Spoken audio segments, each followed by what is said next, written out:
আসসালামু আলাইকুম। নিশ্চয়ই আপনারা ভালো আছেন। আপনাদের সামনে ছোট একটা শর্ট ভিডিও নিয়ে আসলাম। আজকের এই ভিডিওর মাধ্যমে দেখাচ্ছি যে পীর আউলিয়ার দেশ সিলেটের হযরত শাহজালাল রাহমাতুল্লাহ এর মাজার শরীফের মধ্যে যে গজার মাছ রয়েছে, সেই গজার মাছগুলো আপনাদেরকে ভিডিওর মাধ্যমে দেখাচ্ছি। এই মাজার শরীফটা হচ্ছে সিলেট শহরের দরগা গেটের অবস্থানে।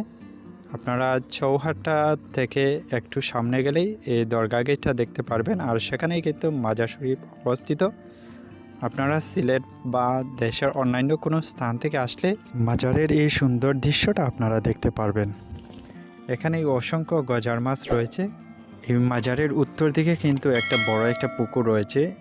এই পুকুরে কিন্তু অসংখ্য গজার মাছ রয়েছে, যা বিভিন্ন জায়গা থেকে যারা আসেন এই গজার মাছগুলা কিন্তু সবার দৃষ্টি কেড়ে নেয়। ومكروا